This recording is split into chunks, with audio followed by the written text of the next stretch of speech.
کہ اعمال کے ذریعے سے اللہ کے خزانوں سے ہمیں اور آپ کو لینا آ جائے. اللہ کے خزانوں سے اعمال کے ذریعے سے ہمیں اور آپ کو لینا آ جائے.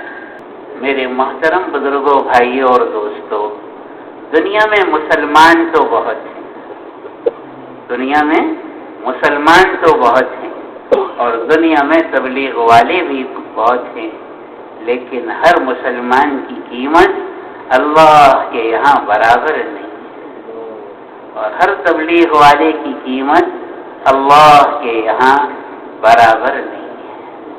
جو جتنا خوبیوں والا ہوگا اور جتنا صفات والا ہوگا، اتنی اللہ کے یہاں اس کی قیمت زیادہ لگے. حضرت مفتی زین العابدین صاحب رحمۃ اللہ علیہ نے ایک مرتبہ کراچی کے اجتماع کے موقع پہ ارشاد فرمایا کہ مسلمان صفات کی وجہ سے ترقی کرتا ہے، اور ترقی کرتے کرتے اللہ کے یہاں اس کی قیمت اتنی زیادہ ہو جاتی ہے کہ وہ فرشتوں سے بھی بڑھ جاتا ہے، وہ فرشتوں سے بھی بڑھ جاتا ہے.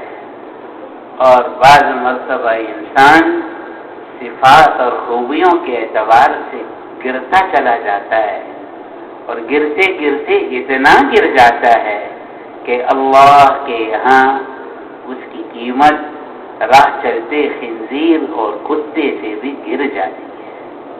تو میرے محترم بزرگوں، بھائیوں اور دوستوں، انسان کا بننا اصل ہے، اور انسان بنتا ہے اپنی صفات اور خوبیوں کی وجہ سے. انبیاء اکرام علیہم السلام دنیا میں تشریف لائے. سارے نبیوں کی محنت کا خلاصہ کیا ہے؟ سارے نبیوں کی محنت کا خلاصہ یہ ہے کہ انسان کو ان خوبیوں والا بنائیں، ان صفات والا بنائیں کہ یہ انسان اللہ کے یہاں قیمتی بن جائے.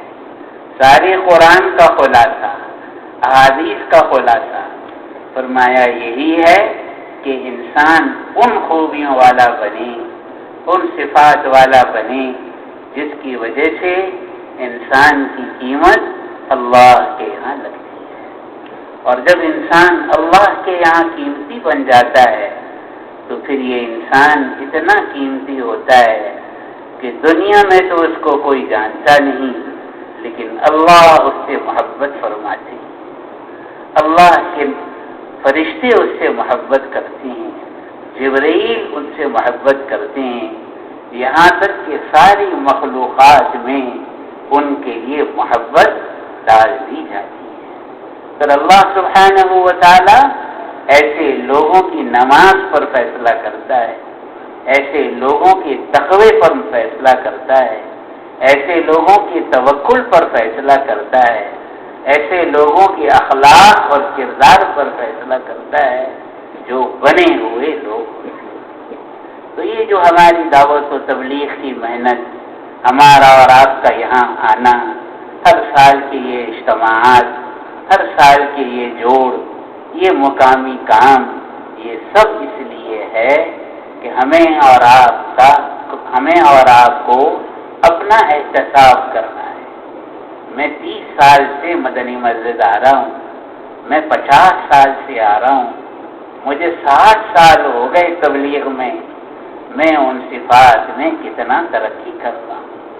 ہر ایک کو اپنا احتساب کرنے کی ضرورت ہے کہ میں روز بروز آیا ان صفات میں ترقی کر رہا ہوں یا نہیں کر رہا، جو صفات انسان کو اللہ کے یہاں محبوب اور مقرب بناتی ہے. میرے محترم بزرگوں، بھائی اور دوستوں، انسان اپنے ملک کی وجہ سے اللہ کا محبوب نہیں بنتا، انسان اپنے مال کی وجہ سے اللہ کا مقرب نہیں بنتا. انسان تو اپنے اندر کی مایا، اپنے اندر کی خوبیوں کی وجہ سے اللہ کے یہاں محبوب بنتا ہے. حضرت بلال رضی اللہ عنہ رنگ کے کالے، نسل کے غلام، حضرت شیخ رحمۃ اللہ علیہ نے حکایت صحابہ میں لکھا ہے ان کے پاس اتنا بھی نہیں تھا کہ روزمرہ کی ضروریات پوری کرتے ایک یہودی سے قرض لیا کرتے. دنیاوی حال تو یہ تھا، لیکن صفات اور خوبیوں کی وجہ سے بلال رضی اللہ عنہ کتنے ترقی کر گئے کہ ایک موقع پر جناب رسول پاک علیہ الصلوۃ والسلام نے ارشاد فرمایا، جس کا مفہوم ہے کہ روز قیامت ہر آدمی اپنی قبر سے اٹھے گا اور بلال میرے قدموں سے اٹھائے جائے. حضرت سلمان رضی اللہ عنہ فارس کے رہنے والے تھے. ان کا پورا خاندان آگ کو پوچھتا تھا، بڑی عمر پائی تھی. حضرت شیخ رحمۃ اللہ علیہ نے فضائل صدقات میں لکھا ہے، بڑی عمر پائی تھی. دل کے اندر طلب پیدا ہو گئی، اور اس طلب نے ان کو در نبوت تک پہنچایا. اور سلمان رضی اللہ عنہ اپنی اندر کی مایا کی وجہ سے، اندر کی خوبیوں کی وجہ سے، اندر کی صفات کی وجہ سے اتنے ترقی کر گئے، اتنے آگے بڑھ گئے کہ حضرت شیخ رحمۃ اللہ علیہ نے اپنی کتاب میں لکھا ہے کہ سلمان ان آدمیوں میں سے ہیں جن سے اللہ محبت کرتے ہیں. تو میرے محترم بزرگوں، بھائیوں اور دوستوں، اللہ کرے کہ ہماری یہ ساری محنت دن بدن ہمارے اندر ان صفات اور خوبیوں میں آگے بڑھنے کا ذریعہ بن جائے. پھر ایسے انسان اللہ کے یہاں دنیا میں بھی عزت پاتے ہیں، اللہ ان کو ایک مقام دیتا ہے، اور آخرت میں کیا ملتا ہے؟ اکثر ہمارے حضرات ہمیں کیا کیا بتاتے ہیں. حضرت سعد رضی اللہ عنہ کا انتقال ہو گیا تو کیا فرمایا گیا کہ سعد کا انتقال ہو گیا، اللہ کا عرش بھی گر گیا. حضرت مولانا عمر پالنپوری صاحب رحمۃ اللہ علیہ نے اپنے بیان میں یہ بات ارشاد فرمائی کہ جب حضرت سعد رضی اللہ عنہ کی قبر کھودی جا رہی تھی تو جس پھاوڑے سے ان کی قبر کھودی جا رہی تھی تو ہر پھاوڑے کی ضرب پر زمین سے خوشبو کی ایسی لہر اٹھتی تھی، خوشبو کی لہر اٹھتی تھی. تو آگے حضرت مولانا نے فرمایا، جس کی قبر کا یہ حال ہو اس کی جنت کا کیا حال ہو؟ جس کی قبر کا یہ حال ہو اس کی جنت کا کیا حال ہوگا؟ تو میرے بھائیوں، بزرگوں اور دوستوں، اللہ سبحانہ و تعالی ہم سب کو ان صفات سے نواز دے، ان خوبیوں سے نواز دے. اور سب سے پہلی اور بنیادی صفت کیا ہے؟ سب سے پہلی اور بنیادی خوبی کیا ہے؟ جیسے ہمارے حضرت مولانا نے مغرب سے پہلے بیان میں فرمایا، ہمارے حضرت مولانا نظر الرحمان صاحب رائیوڈ میں ہر بیان میں فرماتے ہیں کہ ہمارا دل بن جائے، ہمارا دل سنور جائے. حدیث کا مفہوم ہے کہ انسان کے جسم میں گوشت کا ایک لوتھڑا ہے، جب وہ صحیح ہو جاتا ہے سارے انسان کا جسم صحیح ہو جاتا ہے، اور وہ بگڑتا ہے سارے انسان کا جسم بگڑ جاتا ہے. اور فرمایا، جان لو، سمجھ لو کہ انسان کے جسم میں گوشت کا وہ لوتھڑا انسان کا دل ہے. جس کا دل بنا ہوا ہوگا اس کی آنکھ صحیح دیکھے، جس کا دل بنا ہوا ہوگا اس کی زبان صحیح بولے گی، جس کا دل بنا ہوا ہوگا اس کے کان صحیح سنیں گے، اور جس کا دل بگڑ جائے گا اس کا سب کچھ بگڑ جائے گا. تو سارے نبیوں کی محنت بنیادی کس پر تھی؟ انسان کے دلوں پر تھی. اور دل پر محنت کا کیا مطلب ہے؟ سب سے بنیادی محنت دلوں کو بنانے کی کیا ہے کہ اس دل سے اللہ کے غیر کا یقین، اللہ کے غیر کا تاثر نکل جائے، اور دل میں اور رگ و ریشے میں اور اعضاء و جوارے میں اللہ ہی اللہ رچ بس جائے، اللہ ہی اللہ رچ بس جائے، اور اللہ کا غیر انسان کے دل سے نکل جائے. بلکہ ہمارے ایک بزرگ فرماتے تھے کہ جو صفائی پسند خواتین ہوتی ہیں نا، وہ بعض مرتبہ وہ ٹائلوں کے بیچ میں جو لائن ہوتی ہے اس کو بھی صاف کرنے کے لیے اس کو رگڑتی ہیں کہ صاف ہو جائے. تو ایسی دل پر دعوت کے ذریعے سے اور تعلیم کے ذریعے سے اور ذکر اور عبادت کے ذریعے سے ایسی محنت کریں کہ دل سے اغیار کا یقین نکل جائے، غیروں کا یقین نکل جائے، مخلوق کا تاثر نکل جائے، اور اللہ ہی اللہ دلوں میں رچ بس جائے. جناب رسول پاک علیہ الصلوۃ والسلام کی محنت کی برکت سے اللہ دل میں بسا ہوا تھا. آج ایک بزرگ فرمانے لگے آج محنت نہیں ہوئی، آج محنت نہیں ہوئی تو کیا ہوا؟ دکاندار دکان کی دیوار پر اسٹیکر لگاتا ہے، اللہ دیکھ رہا ہے، لگاتا ہے اللہ دیکھ رہا ہے، اور وہی دکاندار ناپ تول میں ڈنڈی مار دیتا ہے. کیوں؟ کہ دلوں میں اللہ نہیں بسا ہوا، اللہ تو دیوار میں بسا ہوا ہے. تو دلوں میں اللہ کو بسانا ہے. جناب رسول پاک علیہ الصلوۃ والسلام نے محنت فرمائی تھی، دلوں میں اللہ کو بسایا تھا. ابن عمر رضی اللہ عنہ ایک مرتبہ سفر کر رہے تھے. اللہ سبحانہ و تعالی نے صحابہ کو عجیب خوبیوں سے نوازا تھا. سفر میں بھی وہ مہمان نواز. سفر کر رہے تھے، صحرا تھا، دوپہر کا وقت ہو گیا. تو دوپہر کے وقت کھانے کا وقت ہوا تو دسترخوان بچھایا. ساتھ میں ایک چرواہا گزرا، اس کو دعوت دی کھانے کے لیے. تو چرواہا دوپہر کے وقت سخت گرمی، اور اس نے کیا جواب دیا؟ میرا روزہ ہے. ابن عمر رضی اللہ عنہ بہت حیران ہوئے. اس کا امتحان لینے کے لیے اس سے فرمایا کہ تو ایک بکری ہمیں دے دے اور اس کی قیمت لے لے. تو چرواہے نے کہا میں تو فقط چرواہا ہوں، میں تو فقط رکھوالا ہوں، بکریاں تو میرے مالک کی ہیں، بکریاں تو میرے مالک کی ہیں. تو ابن عمر رضی اللہ عنہ نے فرمایا کہ ایک بکری ہمیں دے دو اور مالک کو کہہ دینا کہ بھیڑیے نے کھا لیا. کہ جنگل میں بھیڑیے اکثر بکریوں کو کھا جایا کرتے تھے، یہ کوئی نئی بات نہیں تھی. تو جب اس غلام نے یہ بات ابن عمر رضی اللہ عنہ سے سنی تو اس کا جواب کیا تھا کہ مالک کو تو یہ کہہ دوں گا کہ بکریوں نے کھا لیا، وہ تو نہیں دیکھتا. لیکن اس غلام نے کیا کہا؟ این اللہ، این اللہ، اللہ کہاں چلا جائے گا، اللہ کہاں چلا جائے گا. دلوں میں اللہ رچا بسا ہوا تھا. اس نے مجبور کیا کہ کوئی چیز ایسی نہیں کرنی جس سے اللہ ناراض ہو جائے. حضرت عمر رضی اللہ عنہ مدینے کی گلی میں اندھیرے میں گشت کر رہے اور ایک گھر سے آواز آ رہی تھی ماں بیٹی کی گفتگو کی. ماں بیٹی کی گفتگو کی. ماں بیٹی سے کہتی ہے آج دودھ کم ہے، اس میں پانی ملا دو. بیٹی کہتی ہے ایسا نہیں ہو سکتا. کہ کیوں نہیں ہو سکتا؟ کہ عمر رضی اللہ عنہ نے منع کیا ہے.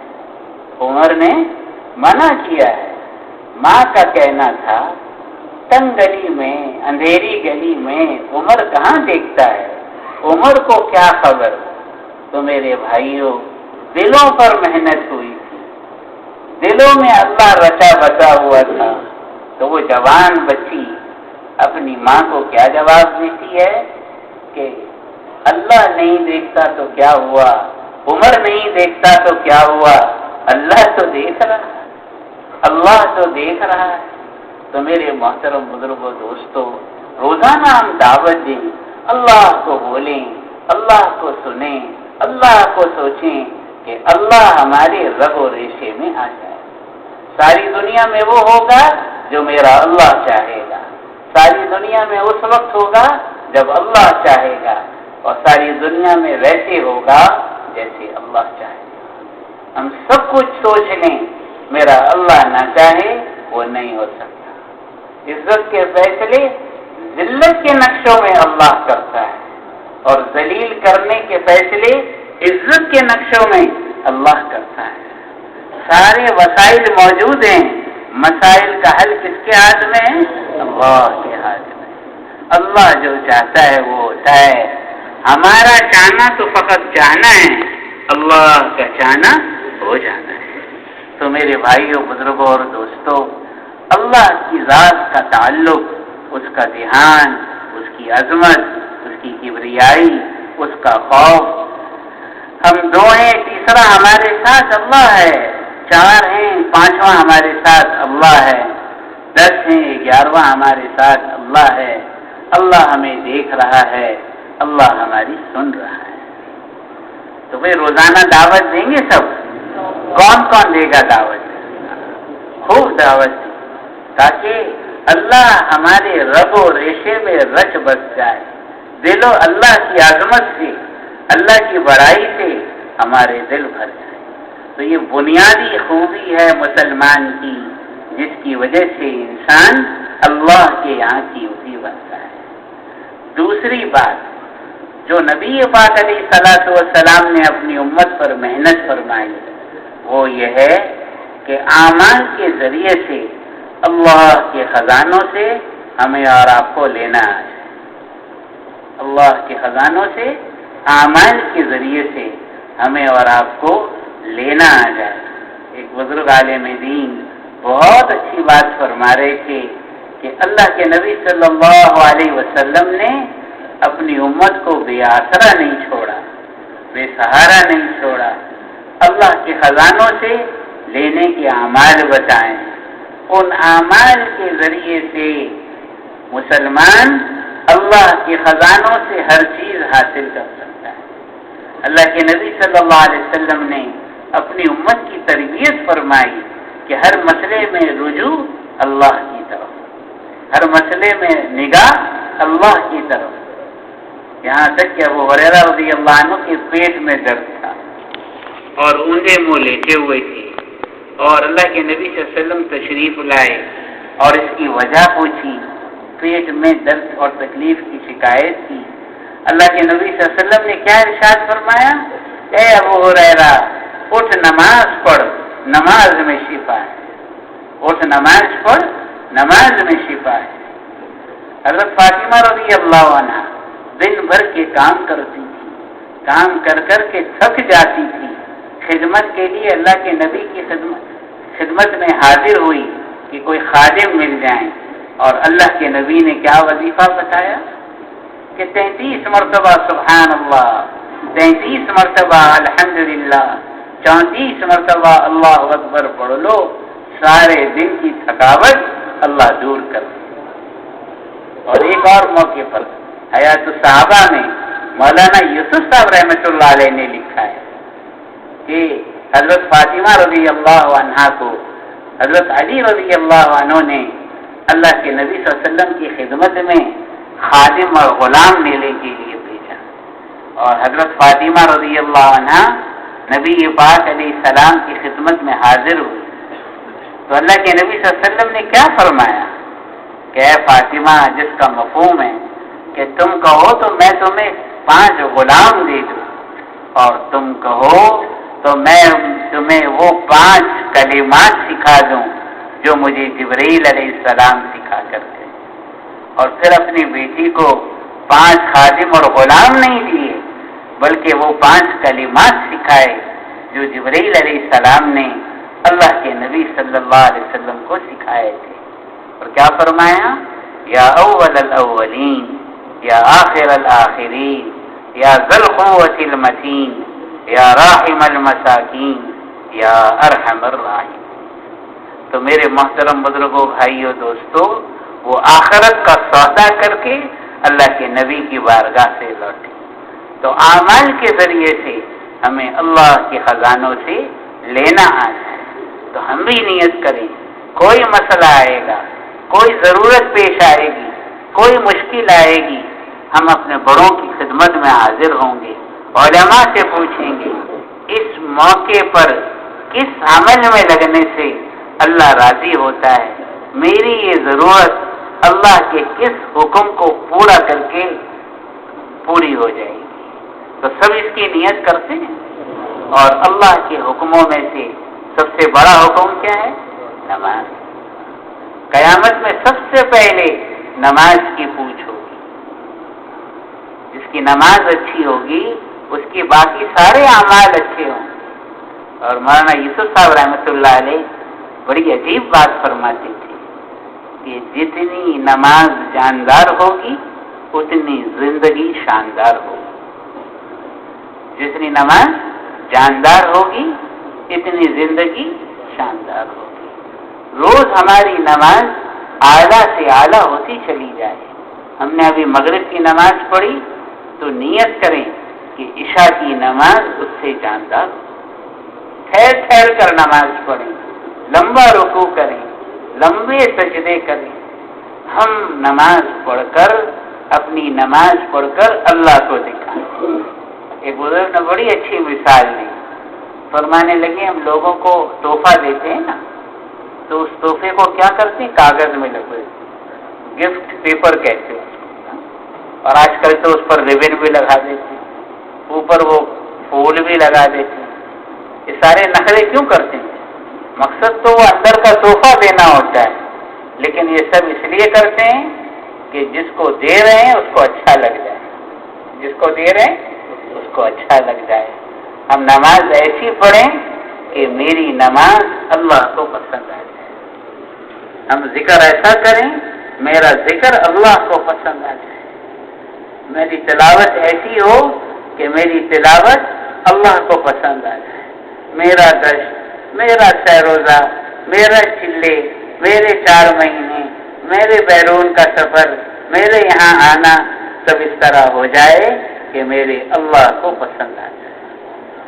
عاصم اسم رحمۃ اللہ علیہ سے فضائل نماز میں لکھا حضرت شیخ رحمۃ اللہ علیہ پوچھا گیا کیسی نماز، تو کیا فرمایا؟ اس میں سے ایک بات بڑی عجیب فرمائی کہ اس طرح نماز پڑھتا ہوں گویا آخری نماز ہے، معلوم نہیں اس کے بعد نماز کا موقع ملے گا بھی یا نہیں ملے گا۔ تو ہم ایسی نماز پڑھیں کہ میری نماز اللہ کو پسند آ جائے، ہمارے خاندان میں، ہماری برادری میں، ہمارے محلے میں، ہمارے شہر میں کوئی آدمی بے نمازی نہ رہے۔ اللہ کے قہر کو دعوت دینے والا عمل ہے، اس لیے سب نیت کریں کہ انشاءاللہ ایسی محنت کریں گے کہ 100% لوگوں کو نمازی بنائیں گے۔ کون کون نیت کرتا ہے بھائی؟ 100% مجمع کو، 100% لوگوں کو نمازی بنائیں۔ خدا نہ خواستہ کسی جاننے والے کے گھر میں آگ لگ جائے، ہم کو کتنا افسوس ہوتا ہے۔ میرے بھائیوں، کوئی جاننے والا، چاہنے والا بے نمازی ہوگا، کل قیامت کے دن آگ میں جلے گا۔ یہ سوچ ہی ہمیں بے قرار کر دے، یہ سوچ ہی ہمیں بے قرار کر دے۔ اس لیے سب کو نمازی بنانے کی فکر ہے۔ اور میرے محترم بزرگوں، بھائیوں، دوستوں، میرا عمل ایسے ہو جائے کہ میرے اللہ کو پسند آ جائے، اس کے لیے کیا کرنا ہوگا؟ میرا ہر عمل نبی صلی اللہ علیہ وسلم کے عمل سے میل کھا جائے، میرا ہر عمل حضور صلی اللہ علیہ وسلم کے رنگ میں رنگ جائے۔ ہمارے حضرت مولانا سعید احمد خان صاحب رحمۃ اللہ علیہ نے ایک مرتبہ عجیب بات ارشاد فرمائی۔ انہوں نے فرمایا اللہ سبحانہ و تعالی نے اپنے پاک حبیب جناب رسول پاک علیہ الصلوۃ والسلام کو اعلیٰ درجے کا ظاہر دیا اور اعلیٰ درجے کا باطن دیا۔ اور کیسا اعلیٰ ظاہر تھا آپ کا؟ ایک صحابی رضی اللہ عنہ فرماتے ہیں کہ ایک موقع پر میں نے 14ویں کا چاند دیکھا اور جناب رسول پاک صلی اللہ علیہ وسلم کے چہرے انور کو دیکھا، پھر چاند کو دیکھا، پھر آپ کے چہرے کو دیکھا، پھر چاند کو دیکھا، پھر آپ کے چہرے کو دیکھا، میرے دل نے یہ گواہی دی کہ آپ صلی اللہ علیہ وسلم کا چہرہ چاند سے زیادہ حسین تھا۔ حضرت مولانا احسان صاحب دامت برکاتہ نے فرمایا، جس بچے کے ہاتھ پر، جس بچے کے سر پر جناب رسول پاک علیہ الصلوۃ والسلام ہاتھ پھیرتے تھے تو ایسی خوشبو ہو جاتی تھی کہ جب وہ لوٹ کر جاتا تھا تو اس کے والدین سمجھ جاتے تھے کہ اس بچے کے سر پر اللہ کے نبی نے ہاتھ پھیرا ہے۔ تو جس نبی کا ظاہر اتنا اعلیٰ ہو، اس نبی کی نماز کیسی ہوگی، اس نبی کا ذکر کیسا ہوگا، اس نبی کا اللہ سے تعلق کیسا ہوگا، اس نبی کے اخلاق اور کردار کیسے ہوں گے۔ تو اپنے ہر عمل کو ان کے رنگ میں ڈالیں۔ میرا ہر عمل ایسا ہو جیسے نبی پاک علیہ الصلوۃ والسلام کا عمل تھا۔ اور صحابہ کو اللہ کے نبی سے کتنی محبت تھی، کتنی دفعہ ہم نے فضائل نماز میں یہ بات پڑھی ہے کہ صحابی گزر رہے تھے اور ایک جگہ ذرا سا گردن جھکا کر چلنے لگے، تو کوئی رکاوٹ تو تھی نہیں، پھر بھی جھکا کر چلے۔ کسی نے پوچھ لیا تو فرمانے لگے، اللہ کے نبی صلی اللہ علیہ وسلم کے ساتھ ہم گزرے تھے، اس زمانے میں یہاں درخت تھا، اللہ کے نبی بھی یہاں سے جھک کر چلے تھے، اللہ کے نبی کی اتباع میں ہم بھی یہاں سے جھک کر چلے۔ ایسا عشق، ایسا محبت، تو ہمارا ہر عمل بھی اللہ کے نبی صلی اللہ علیہ وسلم کے رنگ میں رنگ جائے۔ جب ہمارا ہر عمل اس رنگ میں رنگے گا، اس عمل کی قیمت اللہ کے یہاں بڑھ جائے گی اور اللہ سبحانہ و تعالی اس عمل کو یقینی طور پر قبول فرمائے۔ اور میرے محترم بزرگوں، بھائیوں، دوستوں، جناب رسول پاک علیہ الصلوۃ والسلام نے صحابہ پر جن چیزوں کی محنت فرمائی تھی، اس میں ایک بات یہ بھی تھی کہ دنیا کی زندگی اصل نہیں ہے، آخرت کی زندگی اصل ہے۔ دنیا تو یہ کیا ہے، گزرگاہ ہے، اور قیامگاہ تو اصل میں آخرت ہے۔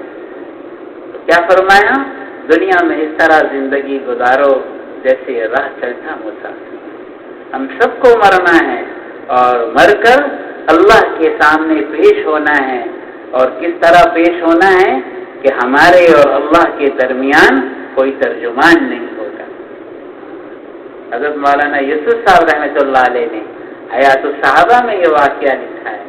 ایک بدو آیا جناب رسول پاک علیہ السلام کی خدمت میں اور اللہ کے نبی سے سوال کیا، جس کا مفہوم یہ تھا کہ اے اللہ کے نبی، روز قیامت اللہ خود حساب لے گا یا کسی کے حوالے کر دے گا؟ اللہ خود حساب لے گا یا کسی کے حوالے کرے گا؟ اللہ کے نبی صلی اللہ علیہ وسلم نے فرمایا، جس کا مفہوم تھا کہ نہیں، اللہ خود حساب لے گا، اللہ خود حساب لے گا۔ تو بدو گاؤں کا رہنے والا وہ خوشی سے جھومنے لگا، خوشی سے جھومنے لگا اور کہنے لگا پھر تو نجات ہو جائے گی، پھر تو نجات ہو جائے گی۔ تو اللہ کے نبی صلی اللہ علیہ وسلم نے اس کی وجہ پوچھی، کہنے لگا جب کریم کسی پر قابو پا لیتا ہے تو معاف کر دیتا ہے، کریم کسی پر قابو پا لیتا ہے تو معاف کر دیتا ہے۔ یوسف علیہ السلام کے بھائیوں نے یوسف علیہ السلام کو کنویں میں ڈال دیا، اور یوسف علیہ السلام کو اللہ تعالیٰ نے ایک وقت ایسا نصیب فرمایا کہ آپ والی مصر بنے، سب پر قابو پا گئے۔ لیکن جب سب پر قابو پا لیا تو کیا فرمایا؟ سب کو معاف کر دیا۔ اللہ کے نبی صلی اللہ علیہ وسلم پر کفار مکہ نے کیا کچھ نہیں کیا، اور ایک وقت فتح مکہ کا پھر ایسا آیا کہ اللہ کے نبی صلی اللہ علیہ وسلم کو اللہ سبحانہ و تعالی نے سب پر غلبہ نصیب فرما دیا۔ پھر کیا ہوا کہ بھئی اب تو خوشیاں منائی جائیں گی، لیکن کیا ہوا؟ اللہ کے نبی صلی اللہ علیہ وسلم نے سب کو معاف فرما دیا، سب کو معاف فرما دیا۔ کریم جب کسی پر قابو پا لیتا ہے تو سب کو معاف کر دیتا ہے. تو اللہ تعالیٰ تو سب کریموں کا کریم ہے. وہ قابو پا لے گا تو معاف کر دے گا. تو میرے محترم بزرگوں، بھائیوں، دوستوں، ہم سب کو مر کر اللہ کے سامنے پیش ہونا ہے اور اپنے عمل کا حساب دینا ہے.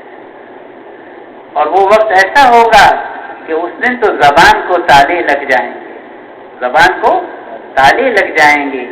آنکھ بولے گی اس کو کیسے استعمال کیا، آنکھیں بولیں گی اس کو کیسے استعمال کیا، ہاتھ بولیں گے، پاؤں بولیں گے، اعضاء و جوارح سارے راز ابل لیں گے ان کو کیسے استعمال کیا تھا.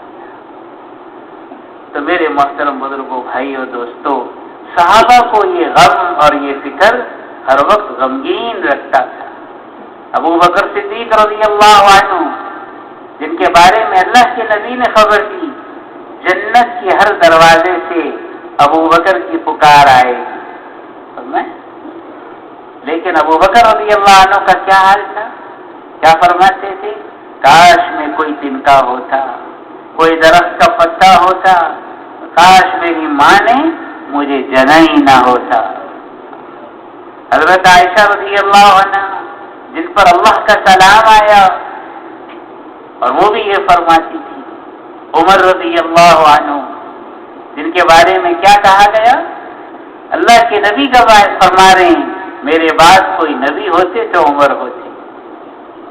لیکن عمر رضی اللہ عنہ کو اتنی فکر، حضرت شیخ رحمۃ اللہ علیہ نے لکھا ہے نا، فجر میں اکثر لمبی لمبی صورتیں پڑھا کرتے، اور ایک مرتبہ ایک آیت پر پہنچے اور پڑھتے پڑھتے بے ہوش ہو گئے. اور جب اللہ موت کے قریب جسم سے خون بہنے لگا تو حکیموں نے بتا دیا کہ اب آپ زیادہ جی نہیں سکیں گے. تو حضرت عمر رضی اللہ عنہ نے اپنے بیٹے ابن عمر کو بلایا اور فرمایا کہ حذیفہ بن یمان کو بلا کے لاؤ. حضرت حذیفہ رضی اللہ عنہ وہ صحابی تھے جن کو اللہ کے نبی صلی اللہ علیہ وسلم نے منافقین کے نام بتائے تھے، رازدار نبی کہلاتے تھے. تو ان کو بلایا اور حضرت حذیفہ رضی اللہ عنہ سے حضرت عمر رضی اللہ عنہ کیا پوچھتے ہیں؟ میں تم سے یہ تو نہیں کہتا کہ مجھے منافقین کے نام بتا دو کہ یہ تو اللہ کے نبی کا راز فاش ہو جائے گا، لیکن مجھے اتنا بتا دو کہ عمر کا نام بھی اس میں ہے یا نہیں ہے. کون کہہ رہا ہے؟ جن کو اللہ کے نبی نے جنت کی گواہی دی ہے، جو کائنات میں ابو بکر کے بعد دوسرے نمبر کے آدمی ہیں رضی اللہ عنہ. لیکن میرے محترم بھائیوں، دوستوں، اللہ کا خوف، اللہ کا ڈر، موت کے بعد اللہ کے سامنے پیش ہونے کا خوف، تو نبیوں کی یہ محنت تھی. جناب رسول پاک علیہ الصلوۃ والسلام نے سب کا رخ دنیا سے آخرت کی طرف موڑا. تو دنیا کو اللہ تعالیٰ نے جی لگانے کی جگہ نہیں بنا. یہ تو مکڑی کا جالا ہے، مچھر کا پر ہے. اور میرے محترم بزرگوں، دوستوں، آج ہم کتنے لوگوں کے اعلانات سنتے ہیں. کبھی ہم سوچیں ایک دن ہمارا بھی اعلان ہوگا. کتنے لوگوں کے جنازے پڑھتے ہیں، ایک دن سوچے میرا بھی اسی طرح جنازہ پڑھا جائے گا. کتنے لوگوں کے جنازے اٹھاتے ہیں، کتنے لوگوں کو قبر میں ڈالتے ہیں، ایک دن ہمیں بھی اسی طرح اٹھایا جائے گا. کوئی ساتھ دینے والا نہیں ہوگا. قبرستان میں وہ کتبے لگے ہوئے ہوتے ہیں نا، ایک کتبے میں لکھا تھا یہ میرا ایک وہم تھا کہ میں بہت اہم تھا. ہر آدمی اپنے کو بہت اہم سمجھتا ہے، لیکن میرے بھائیوں، آنکھ بند ہوگی سب کچھ دوسروں کا ہو جائے گا، ہماری حیثیت بھی بدل جائے گی. ہماری حیثیت بھی بدل جائے گی، کوئی ساتھ دینے والا نہیں ہوگا. تو اللہ تعالیٰ نے موت سے پہلے یہ زندگی کے گنے چنے دن دیے ہیں. رسی کسی اور کے ہاتھ میں ہے، نہ معلوم کب کھینچ لے. ہوا کا کون سا جھونکا زندگی کے چراغ کو گل کر دے، ہمیں اور آپ کو کوئی پتہ نہیں ہے۔ تو میرے بھائیوں، بزرگوں اور دوستوں، محنت کا اللہ تعالیٰ نے ہمیں اور آپ کو یہ وقت دیا ہے، اور اللہ سبحانہ و تعالیٰ کو بندے کی توبہ بہت پسند ہے۔ اب تک کی زندگی گزر گئی، اس پر اللہ سے معافی مانگیں، توبہ کریں، استغفار کریں، ساری امت کو اس پر ڈالیں۔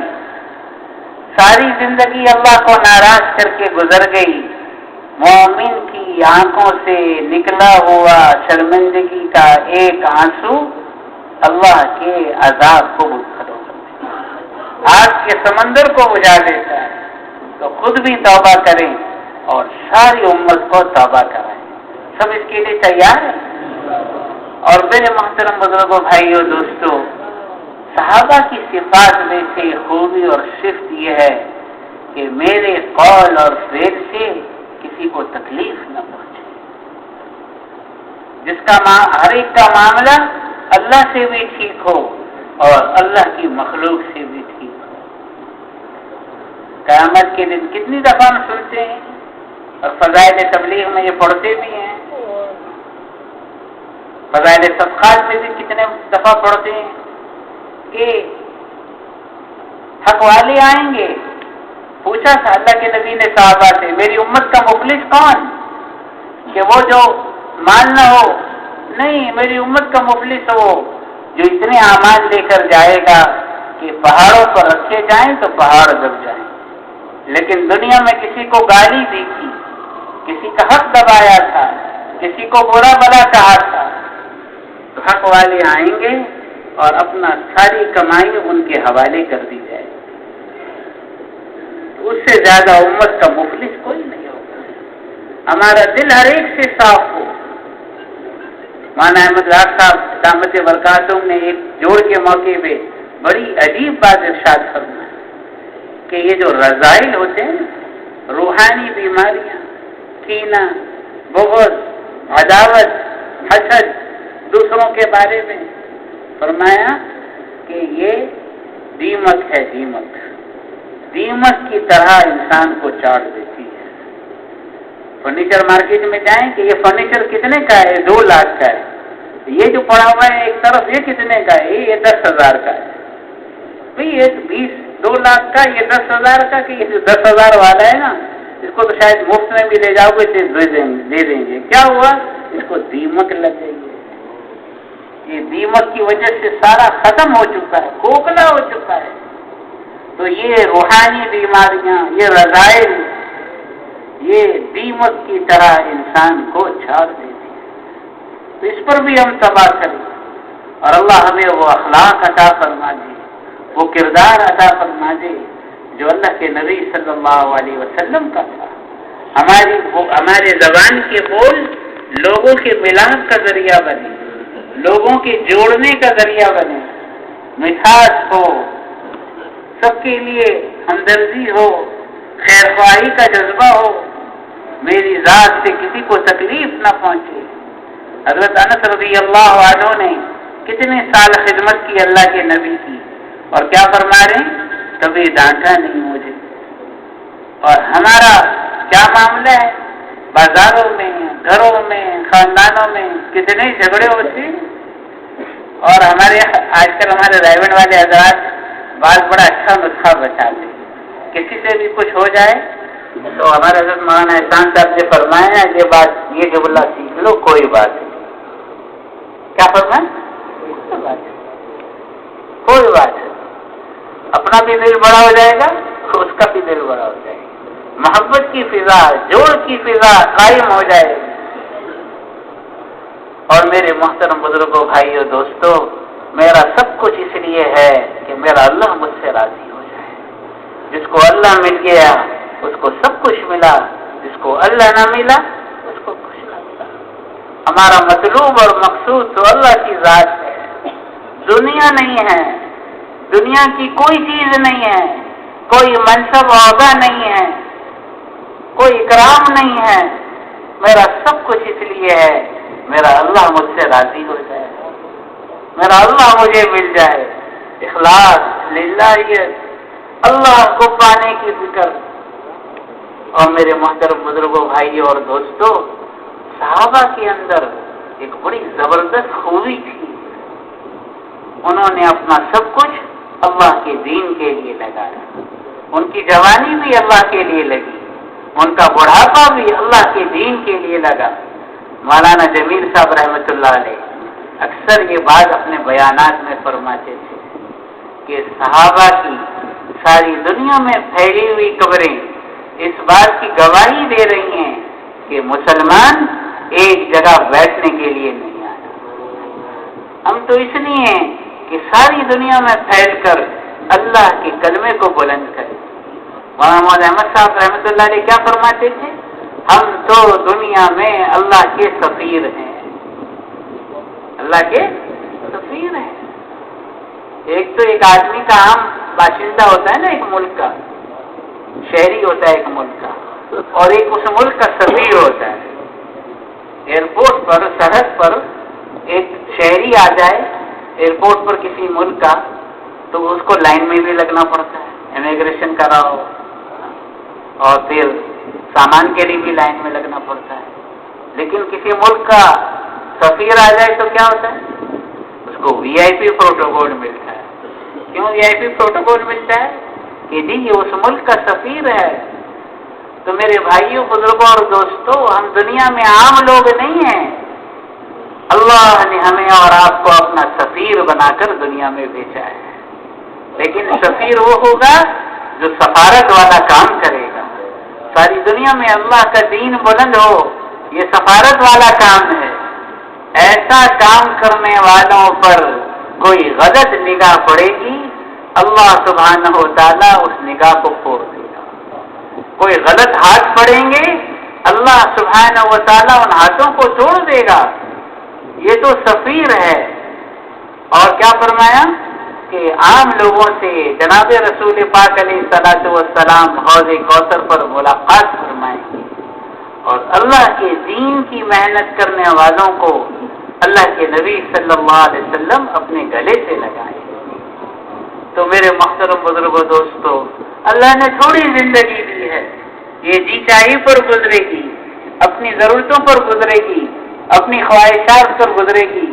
تو دنیا تو خواہشات کے پورا کرنے کی جگہ نہیں۔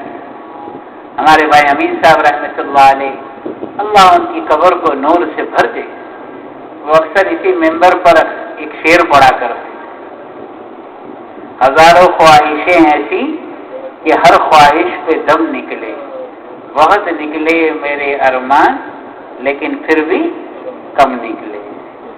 دنیا خواہشات کے پورا کرنے کی جگہ اللہ نے نہیں بنائی، خواہشات کے پورا کرنے کی جگہ تو اللہ نے جنت کو بنایا ہے۔ خواہشات تو جنت میں پورا کریں، آرام تو قبر میں جا کے کریں گے، مزے تو جنت میں جا کے کریں گے۔ دنیا میں اللہ نے حضور صلی اللہ علیہ وسلم والے مبارک کام کے لیے بھیجا ہے۔ حضرت مولانا عبدالعزیز صاحب دعاجو رحمۃ اللہ علیہ فرماتے تھے، میں تمہیں بتاؤں تبلیغ کیا ہے، میں تمہیں بتاؤں تبلیغ کیا ہے؟ پھر فرماتے تھے، راہ حق پہ چلنا چلانا، راہ سو سے بچنا بچانا، باغ نبی کو پانی دینا۔ تو جو یہ 4 مہینے 40 دن ملکوں کا سفر، یہ تو باغ نبی کو پانی دے رہے ہیں، اور کل اللہ تعالیٰ نے نام پکار لیا ان کا تو میرا اور آپ کا بھی نام آ جائے گا، اور خواہشات اللہ جنت میں پوری کرے گا، اور دنیا میں جتنا ہے اتنا مقدر میں وہ ضرور مل کے رہے گا۔ تو کامیاب وہ ہے جو آخرت کا سودا کرے، دانا وہ ہے جو آخرت کو سامنے رکھے۔ صحابہ کی جماعت اللہ کے نبی صلی اللہ علیہ وسلم کی خدمت میں حاضر ہوئی کہ اللہ کے نبی، عقل مند ہوشیار سمجھدار کون ہے؟ تو وہ جو موت سے پہلے تو معافی مانگے، توبہ کرے، اور آئندہ کے لیے کیا عزم کرے۔ ہمارے حاجی عبدالوہاب صاحب رحمۃ اللہ علیہ اکثر یہ بات فرماتے تھے، اللہ سے دعا کرو کہ اللہ جیسے تو نے صحابہ سے دین کا کام لیا ہم سے بھی لے لے۔ تو سب دعا کریں گے اس کے لیے۔ تو بھائی ابھی ہم نیت کریں دین کے تقاضوں کو پورا کریں گے. جس وقت جو تقاضا آئے گا اس کو پورا کریں گے. اللہ کے خزانوں پر نگاہ کریں گے. کچھ نہیں ہوگا پاس اور اللہ ارادہ کر لے گا وہ اللہ قبول کر لے گا. ہمارے بھائی امیر صاحب رحمۃ اللہ علیہ ایک اور مثال بہت اچھی دیتے تھے. دو آدمیوں کے درمیان بات ہو رہی تھی کہ سوئی کا ناکا رہے، اونٹ رہے، تو اللہ ناکے میں سے اونٹ کو کیسے گزارے گا؟ کہ جی اللہ بڑی قدرت والا ہے، ناکے کو بڑا کر دے گا، اونٹ کو گزار دے گا. دوسرے کا نہیں، اللہ تعالیٰ اونٹ کو چھوٹا کرے گا اور ناکے سے گزار دے گا. تو ایک اللہ والے بیٹھے ہوئے تھے، فرمایا میرا اللہ بڑی قدرت والا ہے، میرا اللہ بڑی شان والا ہے. اونٹ رہے گا، ناکا رہے گا، اللہ اس ناکے میں سے اونٹ کو گزار دے گا. اللہ قدرت رکھتا ہے جی رکھتا ہے. تو کر ہم کچھ نہیں کر سکتے، پاس کچھ بھی نہیں ہے. اللہ قبولیت کا فیصلہ کرے گا، ساری دنیا کے لیے قبول کر لے گا، ساری دنیا کے لیے قبول کر لے گا. ہمارے بھائی عبد القیوم صاحب سے فیصلہ بات کی. انہوں نے ایک مرتبہ بات سنائی. سرگودا کے ایک گاؤں میں گئے گونگے بہروں کی جماعت لے کر. وہ گاؤں والے کبھی بات سنتے نہیں تھے. گونگے بہروں نے جو گشت کیا تو سارا گاؤں جمع ہو گیا. پھر بیان ہوا عشاء کے بعد گاؤں میں مسجد میں سب جمع ہو گئے. ایک گونگے بہرے ساتھی نے بیان کیا. اشارے میں اس نے اللہ کو بھی سمجھایا، جنت کو سمجھایا، جہنم کو سمجھایا. آخری میں اس نے ایک بات کہی. اس نے کہا دیکھو ہم بول نہیں سکتے، ہم سن نہیں سکتے، لیکن نبی کے مٹے دین پر آنسو تو بہا سکتے ہیں. اس کا یہ جملہ سننا تھا. سارے گاؤں والے جو کبھی بات نہیں سنتے تھے سب تشکیل کے لیے کھڑے ہوتے. قبولیت کے فیصلے اوپر سے ہوتے ہیں، لیکن اللہ قبول ان کو کرتا ہے جو اللہ کو اپنی طلب دکھاتا ہے. تو بھئی سب سارے تقاضوں کے لیے تیار ہیں. تو بھئی جو ساتھی اگلے 3 مہینے میں، سال کے لیے اور 7 ماہ کے لیے تیار ہیں، پہلے وہ اپنے ناموں کا اظہار کریں. اور وہ ساتھی جو نقل 4 مہینے کے 40 دن کے، اللہ کا فضل ہے رائے گنج میں جوڑ ہو رہا ہے. تمام ہمارے پرانے ساتھی وہاں جمع ہیں. پرسوں اتوار کے دن وہاں دعا ہوگی اور نقد جماعت سے اللہ کے راستے میں نکلیں گی. ہم ارادہ کریں انشاءاللہ نقد 4 مہینے اور 40 دن.